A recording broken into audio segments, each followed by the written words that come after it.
देखो दत्तू, तुम मेरा रास्ता छोड़ दो, ठीक है?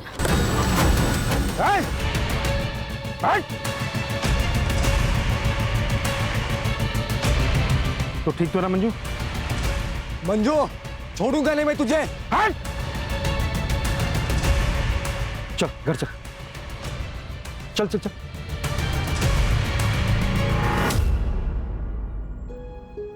मंजू, मंजू ऐसे मत रो, हिम्मत से काम लो। अच्छा हुआ बाई चांस नवीन वहाँ पे पहुँच गए थे, वरना पता नहीं वो गुंडा उसके साथ क्या करता। इतनी सारी मेड्स है जो काम करने बाहर जाती है, उन्हें तो कोई नहीं छेड़ता। सारे आशिक इसके ही पीछे लगे पड़े। तूने उकसाया होगा ना उसे। यार बस करो ना। बस सारी गलती मेरी ही दिखती तुम्हें। मंजू एक काम कर, तू उठ, अंदर जाके आराम कर। हाँ आराम कर जाके, सारे काम मैं करने बैठी हूँ इधर।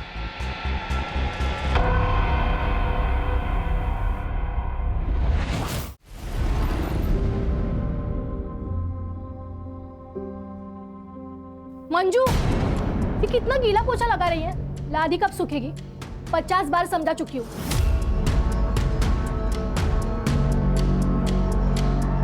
लेकिन तेरे दिमाग में ना कुछ घुसता ही नहीं है।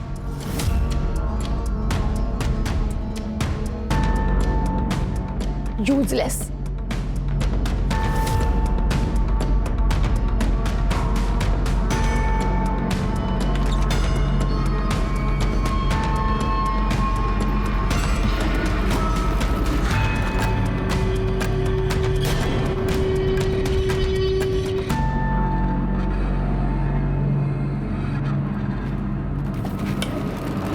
क्या देख रही है? हर जगह पे नजर रहती है ना तेरी। जा काम कर।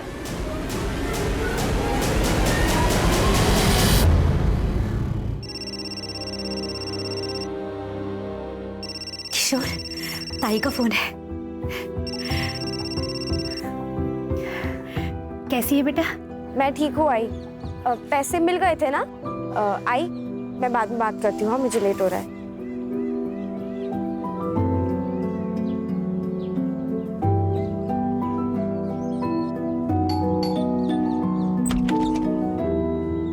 टाइम मिला तुझे वापस आने का?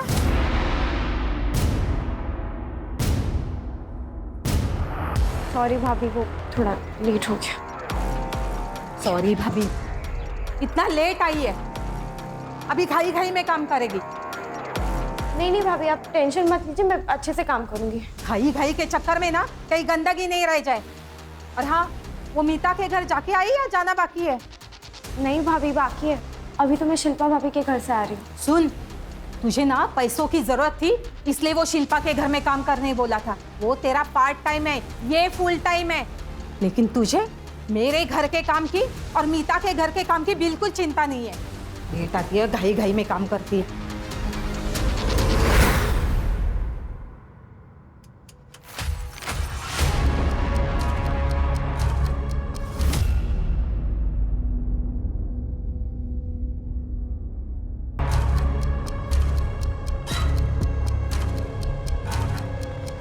मीतू मैं जा रहा हूँ। आई, मैं जा रही हूँ। मंजू, चॉकलेट तेरे लिए, बाद में खा लेना, ठीक है? पीना, और आई को बोलना मत।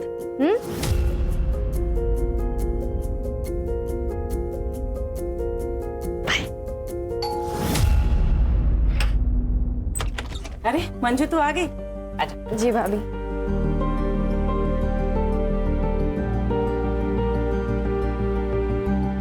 और नाश्ता किया मंजू तूने? नहीं भाभी। भूखे पेट काम करेगी तो ताकत कहाँ से आएगी तुझे? चलो मैंने पोहे बनाए, जल्दी जल्दी पोहे खा लो। अरे नहीं नहीं भाभी, रहने दीजिए, वैसे भी आज बहुत काम है।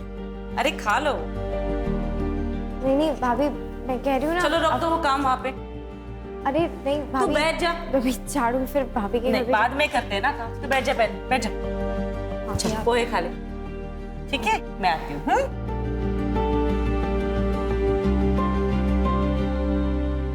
मम्मा, मेरी प्रोजेक्ट फाइल नहीं मिल रही है। आपने देखी क्या? दीदी एक मिनट, मैं ढूंढ देती हूँ। You eat, sweetheart. I'll find it.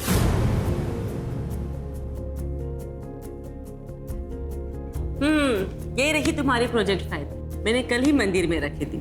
तुम्हें अच्छे मार्क्स आए ना इसीलिए। मम्मा आपका ही अंधविश्वास भी ना। आर्या, यस बेटा ready? Yes yes come on, I will drop you to your college. Okay.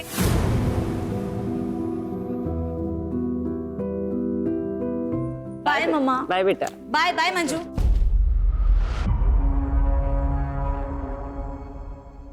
तू चिकन क्यों ले रही है?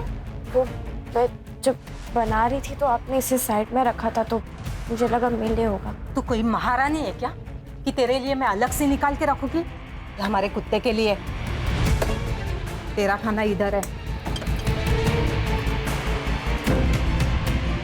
ये ले, गरम कर ले इसे।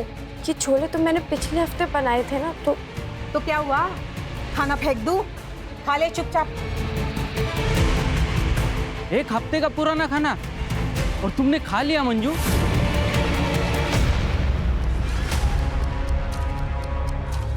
तो क्या करती? भूख लगी थी तो खा लिया। ये लोग ना भाइयों के साथ ऐसे ही बर्ताव करते। नीता भाभी, देविका, आर्या, नवीन सर, ये सब बच्चे, लेकिन बाकी सब तो हैवान है, हैवान।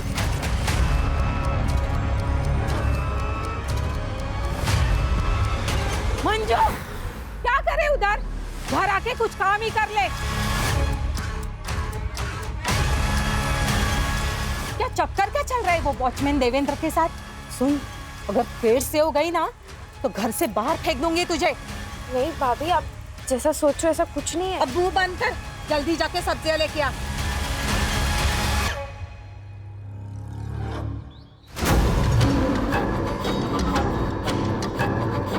देखो दद्दू, तुम मेरा रास्ता छोड़ दो, ठीक है?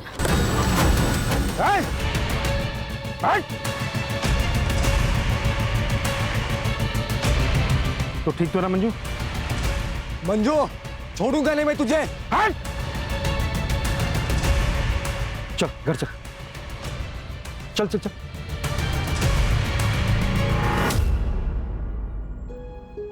मंजू, मंजू ऐसे मत रो, हिम्मत से काम लो। अच्छा हुआ बाई चांस नवीन वहां पे पहुंच गए थे, वरना पता नहीं वो गुंडा उसके साथ क्या करता। इतनी सारी मेड्स है जो काम करने बाहर जाती है, उन्हें तो कोई नहीं छेड़ता। सारे आशिक इसके ही पीछे लगे पड़े। तूने ही उकसाया होगा ना उसे। यार बस करो ना। बस सारी गलती मेरी ही दिखती तुम्हें। मंजू एक काम कर, तू उठ, अंदर जाके आराम कर। हाँ आराम कर जाके, सारे काम मैं करने बैठी हूँ इधर।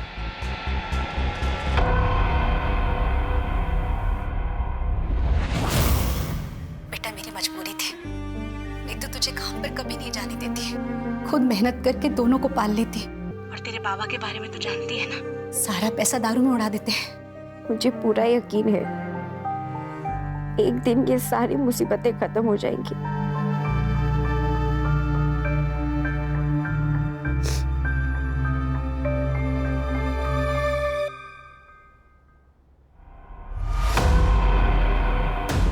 तूने अभी बेडरूम साफ किया ना? हाँ दीदी, मैंने अच्छे से साफ किया है। हाँ, और कबर्ड भी। तेरी नजर थी ना पैसों पे, पूरे 5,000 रुपए गायब हुए। कहाँ पे गए पैसे? नहीं दीदी, मुझे इस बारे में कुछ नहीं पता है। पैसे कहाँ पे? बता मुझे। मुझे नहीं दीदी पता। दीदी दीदी आराम से पहले आप शांत हो जाइए। मैं क्या कह रहा हूँ, आप एक बार फिर से चेक कर लीजिए, क्योंकि मुझे नहीं लगता कि मंजू ने ऐसा कुछ किया होगा। नहीं सत्यम, मुझे पूरा यकीन है कि ये इसी का किया धरा है। नहीं दीदी, मुझे सच में नहीं पता। नहीं पता? तुम्हारी पर्स कहाँ पे? नहीं, एक मिनट। भैया मैंने सच में नहीं लिए पैसे। अभी पता चल दीदी जाएगा। मैंने नहीं लिए। मैंने ये क्या है? सत्यम, पुलिस को फोन लगाओ। दीदी पुलिस नहीं, माफ कर दीजिए दीदी, मुझे पैसों की जरूरत, मैं चोर रही हूँ। ये सब नौटंकी ना मेरे सामने नहीं चलेगी, समझी? दीदी मैं क्या कह रहा हूँ, वैसे भी पहली बार गलती की है इसने, तो मैं सोच रहा हूँ कि इसे इस बार वार्निंग देकर छोड़ देते हैं। लेकिन ये पहली और आखिरी वार्निंग है। आइंदा से ऐसे कुछ किया ना तो सीधा जेल भेज दूंगी।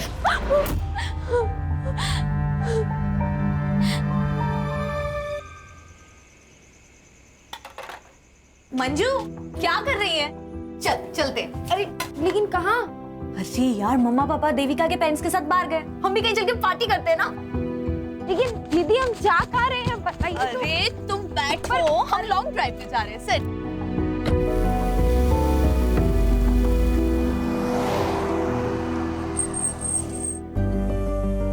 हाय, कम।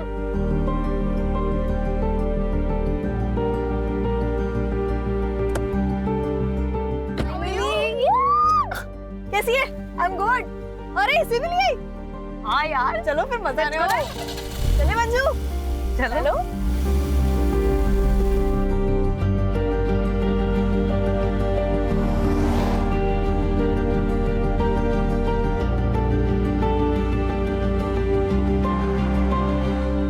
अरे हाँ सेना, ये हम कहाँ गए? एक सेकंड, गाड़ी साइड में लगा। चरक लेना। दीदी मंजू सुनो, तुम यहाँ पे वेट करो, हम लोग बाहर देख कर आते हैं, ठीक है? लेकिन हाँ, हम लोग आ रहे हैं। वेट करना।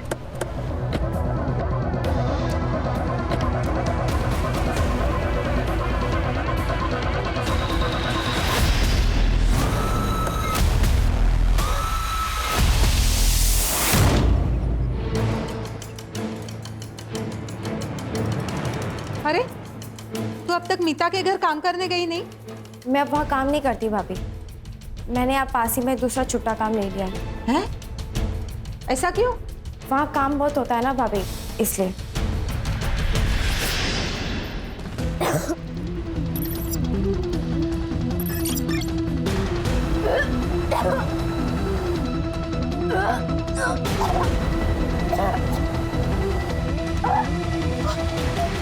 किसका पाप है तेरे पेट में? किसका पाप है?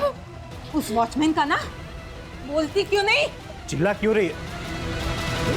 ये मंजू रो क्यों रही है? अपने कर्मों का भुगत रही है। पेट से महारानी। क्या? मंजू बता, बच्चे का बाप कौन है? बता। ना बताना ना बताए, वैसे भी हम कौन सा इस पाप को अपने घर पालेंगे। सामान बांध और निकल मेरे घर से। चल भाभी, निकल भाभी।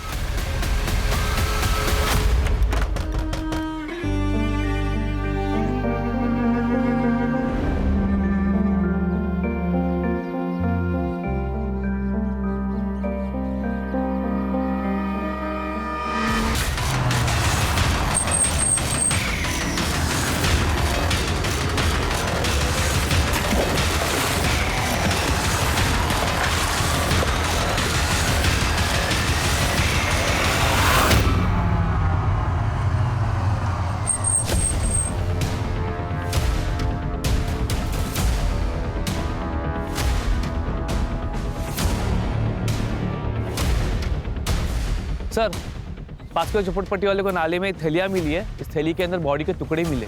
सर देखकर लगता है स्टैबिंग के बाद बॉडी के टुकड़े करके यहाँ पे डंप कर दिए। चेहरे की फोटो खींच के सारे महाराष्ट्र के पुलिस स्टेशन में सर्कुलेट कर दो और बॉडी को पोस्टमार्टम के लिए भेज दो। Okay sir. बॉडी आइडेंटिफाई हो गई है। मंजू काले नाम है, उम्र 17 साल। सर कुछ दिन पहले हिंजवड़ी पुलिस स्टेशन में उसने एक कंप्लेंट भी लिखवाई थी। सर मंजू घर में काम करने वाली बाई थी। सर उसने शिल्पा माथुर और उसके भाई सत्यम राठी के खिलाफ कंप्लेन की थी कि वो उनको सैलरी नहीं दे रहे। और उनका क्या कहना है? सर शिल्पा का ये कहना है कि मंजू ने उनके घर पे चोरी की थी। मंजू को उन्होंने रंगे हाथों पकड़ा भी था, इसलिए उसको बाद में नौकरी से निकाल दिया। ठीक है, ओके सर। सिर्फ शिल्पा और उसके भाई को बुला लो। सर चोर थी वो। पहली बार मैंने उसे रंगे हाथों पकड़ा था। 5,000 रुपए निकले थे उसके पर्स से, लेकिन तब मैंने उसे वार्निंग देके छोड़ दिया। लेकिन कुछ दिनों बाद फिर से मैंने उसे 3,000 रुपए के साथ रंगे हाथों पकड़ा। फिर मैंने डिसाइड कर लिया कि उसे नौकरी से निकालना होगा। उस पर तरस खा के मैंने काम पे रखा था। 1 नंबर की कामचोर थी वो। काम पे कम और घर के बाकी सामानों पे ज़्यादा नज़र थी उसकी। और तो और सर थोड़ी मूडी भी थी।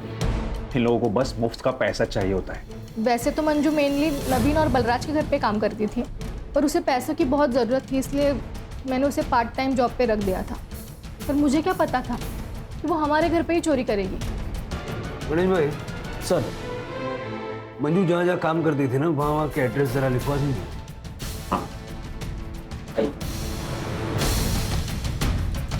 ये भाई बहन की डिटेल्ड बैक स्टोरी निकालो। सर मंजू की postmortem report. Sir postmortem report के हिसाब से मंजू की मौत 15 नवंबर की रात को 9 बजे से लेकर 12 बजे के बीच में हुई थी। और सर मौत का कारण है पेट में मल्टीपल स्टैबिंग। कुल्हाड़ी या किसी ऐसे चीज़ का इस्तेमाल किया गया है। और सर मर्डर के समय वो 6 वीक प्रेग्नेंट थी। मंजू के माँ बाप को बुला के उसकी पहचान करवाओ। और ये जहाँ जहाँ वो काम करती थी उसे जाके मिलते हैं। ठीक है सर। हमें नहीं पता पिछले 1 महीने में उसके साथ क्या चल रहा था। हाँ सर, हमारे यहाँ पे उसने काम करना बंद कर दिया था।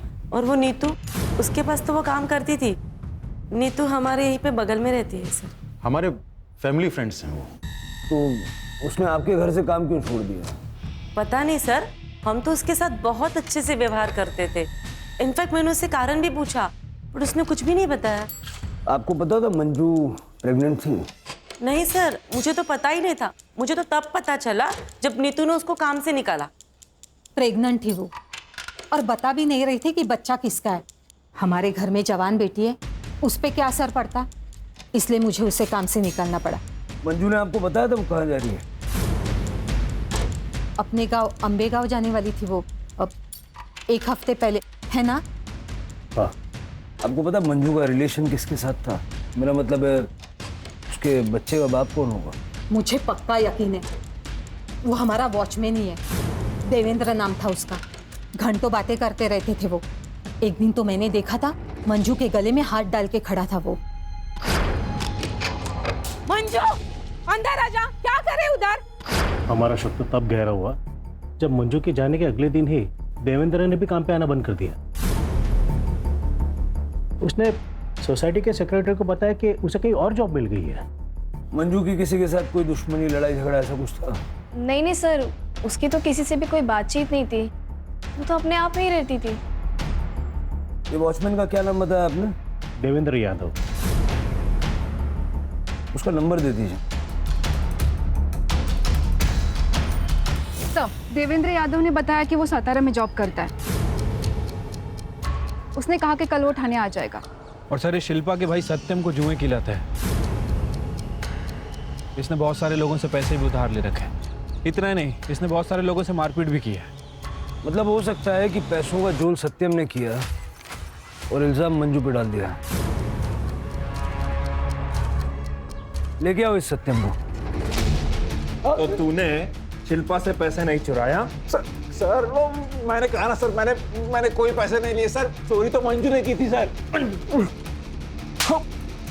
तो फिर मटके वालों को 10,000 कहाँ से दिए? कहाँ से दिया 10,000?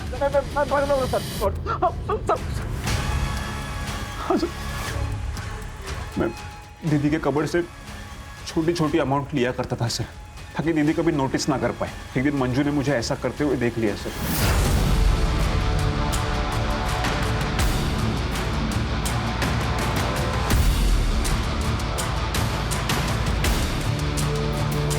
वो मटके वाले लोग मेरे पीछे पड़े थे सर कि मुझे उनके पैसे देने थे।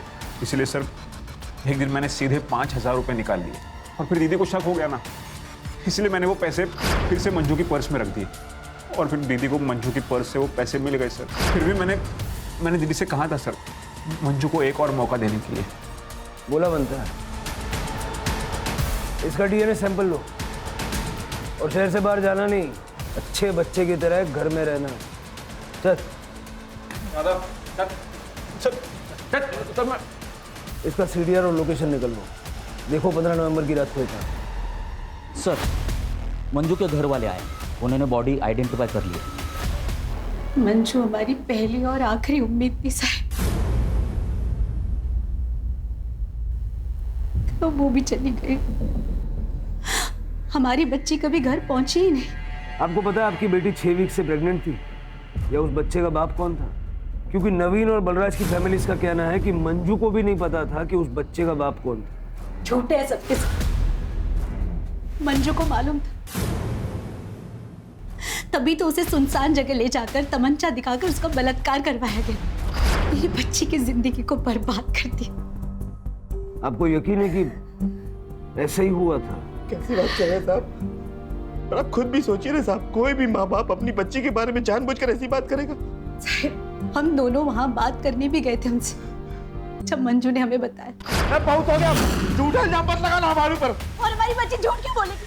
हम लोग का साथ देने के बजाय तुम लोग हमें झूठा बोलते हो। लेकिन हम ऐसा क्यों करेंगे? Rape on gun point? Manju झूठ मत बोल, टेल देम ट्रूथ। गलत चाहते हैं, ये दोनों ने मेरे साथ गलत किया। अरे किया होगा तभी तो बोल रही है ना। उन दोनों लड़कियों ने अपनी गलती मानने से इनकार कर दिया और उनके घर वालों ने मामले को रफा दफा करने के लिए मंजू को हर महीने 25,000 देने का वादा किया। आई बाबा, मुझे घर ले चलो ना, मुझे यहाँ काम नहीं करना है। हम जाके पुलिस कंप्लेन कर देते हैं ना। तूने सुना नहीं क्या कहा उन्होंने? 25,000 रुपए महीना। किशोर को ठीक करना है या नहीं? बेटा बाबा एकदम ठीक कह रहे हैं, मैं तुझे घर ले जाती, लेकिन अगर किशोर को ठीक करना है ना तो तुझे काम करना पड़े। मजबूरी है हमारी। मान जा। वो आखिरी बार था जब मैंने अपनी बच्ची को गले से लगाया और दत्तू तो उसे पहले से ही परेशान कर रहा था। ये दत्तू कौन है? एक आवारा लड़का ऐसा है उसी एरिया का, जो जब भी घर से बाहर निकलती थी उसे छेड़ता था। एक बार तो नवीन साहब ने भी बचाया। तो आपने पुलिस कंप्लेंट नहीं की? मंजू करना चाहती थी साहब, लेकिन बदनामी के डर से मैंने उसे रोक दिया कि कहीं काम न चला जाए। जब पता नहीं मंजू चली गई, अब हमारा क्या होगा? मेरे को तो डर है साहब कि मेरा किशोर भी मेरे को छोड़ के चला जाएगा। बिलीव मी सर, मंजू बहुत हार्ड वर्किंग थी, उसके लिए बुरा लगता था, इसलिए मैं और देविका उसे घुमाने लेके गए थे ताकि उसे अच्छा लगे। फैक्ट सर, वो तो हमारे साथ एंजॉय भी बहुत कर रही थी सर। उसके बाद देखा कि हम लोग रास्ता भटक गए, फिर हम किसी से रास्ता पूछने के लिए भी उतरे। सामने एक छोटा सा स्टॉल था, फिर खाने पीने के लिए हम लोग सामान लेकर आए। देखा मंजू बहुत रो रही है और उसने कहा कि उसके साथ किसी लड़की ने ज़बरदस्ती करने की कोशिश की और पता नहीं सर वो हमें ब्लेम करने लगी और ये बोल के कि हमने गन पॉइंट पे रख के उसका रेप करवाया, जबकि सर उस वक्त हम वहाँ थे भी नहीं। एक्जैक्टली सर, और पूरे रास्ते हम उससे पूछते रहे कि कौन था, किसने किया, पर सर वो हमें ब्लेम किए जा रही थी। और तो और सर, घर जाने के बाद तो बहुत बड़ा बवाल हुआ। हमारे पेरेंट्स हमसे ही झगड़ने लगे और हम पे ब्लेम करने लगे। सर उस दिन बहुत गर्मा गर्म, इसलिए हम लोगों ने डिसाइड किया कि हम मंजू की सैलरी डबल कर दें ताकि हमारे परिवार और हमारी बच्चियों को कोई प्रॉब्लम हो। सर तब जाके उसके पेरेंट्स माने। सर उनका तो पूरा प्लान था हमसे पैसे ऐंठने का। वो उनका बेटा पता नहीं बीमार है भी या नहीं, पूरा खानदान झूठा है सर। सर आपको क्या लगता है, क्या सच है? देखो, इस वक्त कौन सच बोल रहा है कौन झूठ बोल रहा है ये बता पाना मुश्किल है। इस सारे परिवारों की छोटी से छोटी डिटेल निकल। ये ठाकुर और विर्क फैमिली के बारे में कुछ बता सकती हो? हाँ मैडम, ये हर फंक्शन में तो ये लोग सबसे अच्छे से बात करते हैं, लेकिन नीतू और मीता बहुत अच्छे दोस्त भी हैं। जैसे उनके पति की आपस में दोनों की दोस्ती है, और हाँ वो दोनों आपस में बिजनेस पार्टनर भी हैं मैडम। मीता थोड़ा सा खराब बोलती है लेकिन सबसे सही रहती है, लेकिन वो जो नीतू है ना, वो ना थोड़ी नकचड़ी है मैडम। पता नहीं कहाँ की महारानी समझती है अपने आप को। नवीन तो एकदम अच्छा आदमी है सर, क्या कम बोलता है लेकिन एकदम फ्रैंक और ओपन माइंडेड है सर। और वो बलराज, वो तो एकदम का लिक्चर है सर। एक बार तो मैंने उसे अपने बेटे को तारते हुए भी देखा था, तब से मैंने अपने बेटे को मना कर रखा है उसके हमने से बात न करे। मैम मैं बस हाय हेलो करती हूँ आर्या और देविका से, उससे ज़्यादा मेरी कोई दोस्ती नहीं है, लेकिन वो दोनों हमेशा साथ रहती है। और मैंने सुना है कि वो दोनों साथ में पार्टी करती है और ड्रग्स भी लेती है। आ गए आप लोग। किशोर को मैंने खाना खिलाने की बहुत कोशिश की, जरा सा ही खाया उसने। आप खिला देना। ठीक है।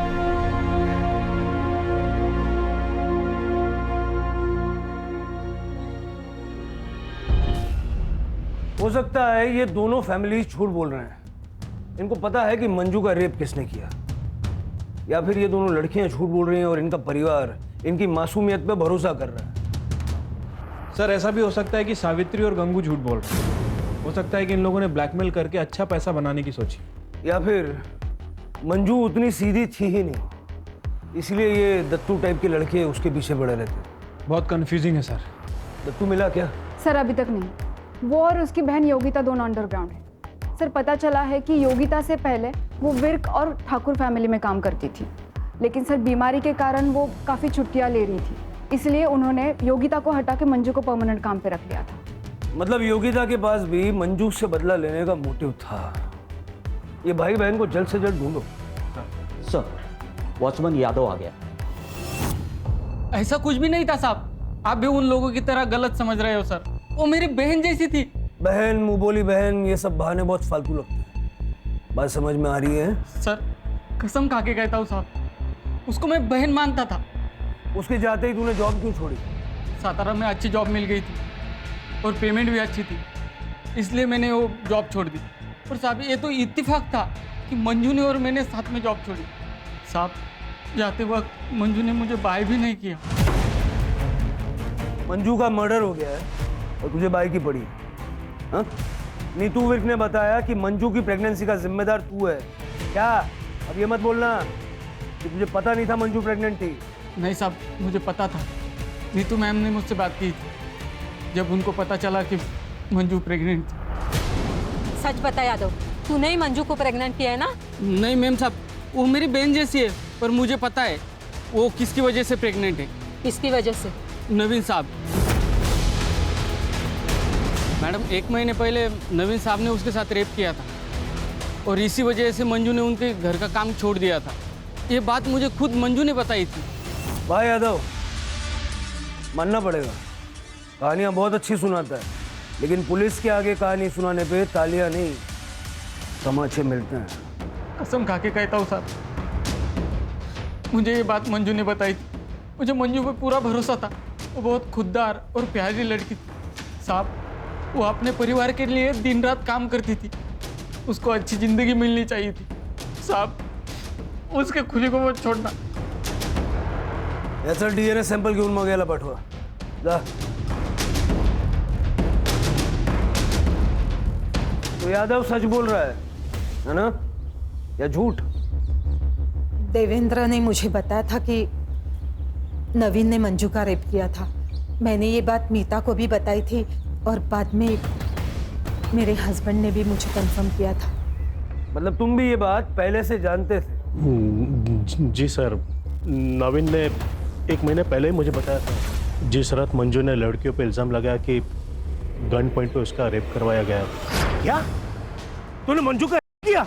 हाँ यार, कल रात को मैं लेट घर पहुंचा था और मैंने थोड़ी सी ड्रिंक भी कर रखी थी। मंजू ने जब मुझे बताया कि किसी ने गन पॉइंट पे उसका रेप किया तो यार मैं अपने ऊपर कंट्रोल नहीं कर पाया। मैं आउट ऑफ कंट्रोल हो गया था। और सच बताऊं तो मुझे उसके ऊपर गुस्सा भी था यार।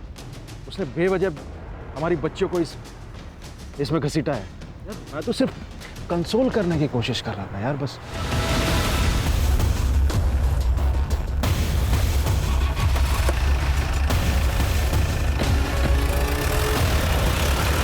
पता है, किसी के चेहरे पे तो जाना ही नहीं चाहिए। किसे पता था कि नवीन एक रेपिस्ट होगा? सर, दत्तू और उसकी बहन योगिता मिल गए हैं। गांव में छुपे हुए थे, कांस्टेबल जादव लेकर आ रहे हैं। सर, सत्यम राठी की इस लोकेशन हिसाब से 15 नवंबर की रात को वो अपने घर पे ही था और सर उसके DNA भी फीटस से मैच नहीं हुए हैं। ये यादव की DNA रिपोर्ट आई? सर वो अभी तक आए नहीं है और नवीन की DNA रिपोर्ट भी पेंडिंग है। फीटस का DNA से मैच होना बहुत इंपॉर्टेंट है नवीन से। हमें पता चला कि तुझे मंजू से प्रॉब्लम थी क्योंकि तेरे सारे काम वो ले रही थी और इसीलिए तूने उसका मर्डर कर दिया। नहीं, मैंने ऐसा कुछ नहीं किया। और तू हीरो, तूने मंजू का रेप किया ना? अपनी दीदी का रास्ता साफ करने के लिए उसका मर्डर कर दिया। बोल वरना। नहीं साहब, वो सब तो मैं ड्रामा कर रहा था उसको डराने के लिए। रेप किया? मैं तो उसको जिंदा जलाने के लिए बोलता था। तू मुझे जलाना चाहता है ना, मेरा रेप करना चाहता है ना, तो ठीक है, एक काम कर, तू ना मुझे मार ही दे, पर तू मुझसे एक वादा कर कि मेरे मरने के बाद तू मेरे भाई का, उसके इलाज का और मेरे आई बाबा के 2 वक्त के रोटी का इंतजाम करेगा। क्योंकि अगर मैं नहीं रही ना तो मेरे पीछे उनके देखभाल के लिए कोई नहीं है। बोल, करेगा तू ये सब? हाँ, मुझे मंजू से प्यार हो गया था। मैं 1-2 बार उसको मिलने के लिए गया था। मैं तुझे बहुत चाहता हूँ। शादी बनाएगी तू मेरे साथ? तुम मेरे बारे में कुछ जानते नहीं हो, तो फिर नहीं पता मेरे साथ क्या हुआ है। बहुत गलत हुआ है मेरे साथ। मुझे जानना भी नहीं है। वो जो उस दिन कार में जो हुआ था उसे भूल जा। क्या? तुम्हें कैसे पता कि उस दिन मेरे साथ? हाँ, ये जो मंजू ने इल्जाम लगाया था कि गन पॉइंट पे किसी ने उसका रेप किया, ये बात सच है? हाँ साहब, जिसने उसका रेप किया था अच्छे से जानता है अपन उसको, दोस्त है मेरा। मैंने एक बार उसको मंजू के बारे में मेरे मन की फीलिंग्स को बताया था और उसको मैंने मंजू का फोटो भी दिखाया था। तब वो थोड़ा अलग ही बिहेव करने लगा। वो मेरे को बोला कि मैं मंजू के बारे में एक बार सोच लूं, क्योंकि उसको गन पॉइंट पे मंजू के साथ रेप करने के लिए फोर्स किया गया था। साहब ये सुनकर मैं तो सदमे में चला गया। मैंने उसको पूछा, पर उसने नहीं बताया कि किसने उसको फोर्स किया। बोला कि वो कस्टमर था। कहाँ मिलेगा ये गोपी? साहब आर्या और देविका सिर्फ लेस्बियन नहीं बल्कि एक नंबर की नशेड़ी भी थी। बहुत एडजस्ट किया उन दोनों के वास्ते। अमाउंट बहुत ज़्यादा हो गया था। मैंने बोला पहले का अमाउंट क्लियर करो फिर माल मिलेगा। फिर साहब वो लोग ने 1 महीने पहले एक सुनसान जगह पे बुलाए थे साहब।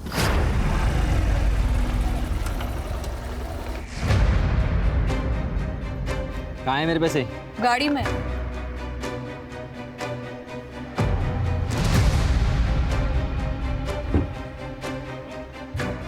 अबे ये क्या है? कहाँ है मेरे पैसे? अबे यही है तेरा पेमेंट, चल भरपूर ले। बोली कि अगर फ्री में ड्रग नहीं देगा तो तेरी ये वीडियो वायरल कर देंगे। मैं क्या करता साहब? ये वीडियो देख लीजिए साहब, उन दोनों ने मुझे भेजा था। इसका डीएनए सैंपल लो। मैं आठ हुआ था। सर मेरे को क्यों सर? आप सर प्लीज सर। तो ये वीडियो सच है? तुम दोनों ने मिलकर गोपी को फोर्स किया कि वो मंजू का रेप करे? जी मैम, हम ये वीडियो दिखा के फ्री में ड्रग्स लेंगे। और वो गन कहाँ से आई? सर वो गन नकली थी। हाँ सर, ये देखिए हमने ऑनलाइन ऑर्डर की थी। ये देखिए गन नकली थी सर।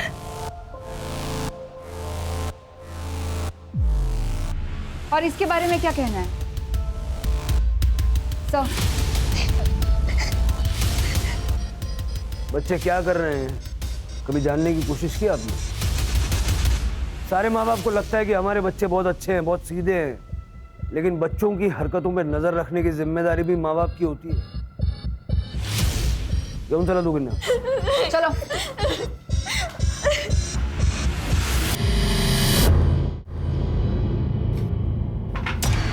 क्या कर रही है? किशोर की दवाई के पैसे। तो मैं क्या करूं? तुम्हारी वजह से मेरी ताई चली गई। तुमने मेरी ताई को मार डाला। पास करो बेटा। सर अभी तक जितने भी डीएनए सैंपल लिए किसी के भी सैंपल फीटस से मैच नहीं हो रहे। यादव, गोपी, दत्तू, यहाँ तक कि नवीन के भी सैंपल मैच नहीं हुए। तो बच्चा किसका था? और मंजू को किसने और क्यों मारा? जिस तरह से आर्या और देविका का सैडिस्टिक नेचर है, ये दोनों भी मंजू को मार सकती हैं। लेकिन पड़ोसियों के मुताबिक जिस रात ये मर्डर हुआ, ये लोग देर रात तक पार्टी कर रही थी। चिरके हो सकता है कि कोई ऐसा है जिस पे अभी तक हमारा शक नहीं गया, या जो हमारे सामने ही नहीं आया। सर यादव का वीडियो कॉल आ रहा है। उठाओ। हाँ यादव। सर काम से छुट्टी नहीं मिली सर, इसलिए मैं पुणे नहीं आ पाया। पर मुझे कुछ बहुत ज़रूरी चीज़ बतानी थी सर, जो मुझे मंजू ने बताई थी। वो कार में जो रेप हुआ था ना, उसके पहले वो कुछ दिन के लिए अपने गांव गई थी और वापस आने के बाद वो अपनी माँ से बात कर रही थी। तब मैंने सुना था। आई तो आत्महत्या करने के बारे में सोच भी कैसे सकती है? अच्छा हुआ बाबा वहाँ समय पर आ गए और तुझे वो पेस्टिसाइड पीने से रोक लिया। तुझे पता भी है तेरे बाद किशोर का क्या होगा, कौन देखभाल करेगा उसकी? तू दोबारा ऐसा कदम नहीं उठाएगी। चल फोन ठेवते। मंजू क्या हुआ? तेरी आई अपनी जान क्यों लेना चाहती है? क्योंकि मेरे साथ जो हुआ है उन्हें ऐसा लगता है कि उन सब की जिम्मेदार वो है। क्या हुआ है तेरे साथ? मंजू अब घर चलेगी महारानी। तुम्हें अंदाजा है सावित्री ने अपने आप को खत्म करने की कोशिश क्यों की? नहीं सर, इस बारे में हमारे बीच में कोई बात नहीं हुई सर, और मैं भूल भी गया था सर। ठीक है, thanks Yadav. Yes sir. Ambe गाँव चलने की तैयारी करो शिरके। सर कंकु मेरा दूसरा पति है सर। 12 साल पहले नदी में डूबने की वजह से मंजू के बाबा की मौत हो गई थी। मंजू 5 साल की थी। 1 साल बाद मैंने कंगू से दूसरी शादी की, क्योंकि वो मंजू को अपनाने के लिए तैयार था। लेकिन एक नंबर का बेवड़ा निकला कमीना। दारू और सेक्स के अलावा उसे और कुछ सोचता ही नहीं। 1 महीने पहले मंजू हमसे मिलने आई थी। मैं बाजार गई थी कुछ सामान लेने, जब लौटी तो देखा, और अगले दिन वो काम पे चली गई। अब पति के खिलाफ पुलिस में रिपोर्ट तो नहीं कर सकती थी ना। फिर मुझे लगा कि मैंने अपनी बच्ची को धोखा दिया, इसलिए मैं जीना नहीं चाहती थी, लेकिन गंगू ने मुझे बचा लिया।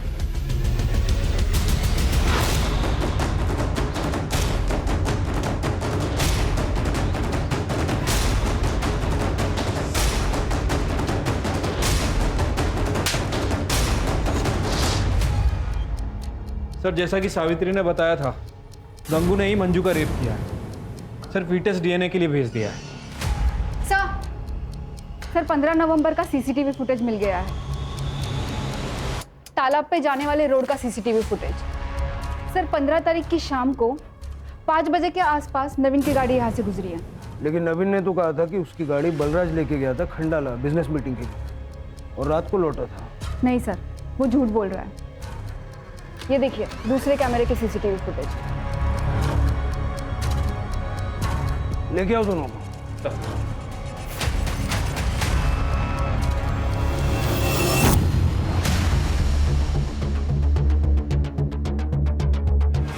हाँ सर, मैंने शंकर को सुपारी दी थी मंजू को मारने की। नीता भाभी, मुझे अम्बे गांव तक छोड़ने के लिए थैंक यू। हाँ इट्स ओके मंजू, और अपने पैसे के लिए चिंता मत करना। मैंने नीतू से बात की है, वो तुम्हें पैसे दे देगी।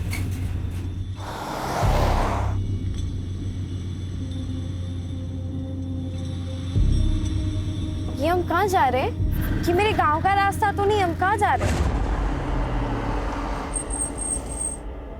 क्या हो गया?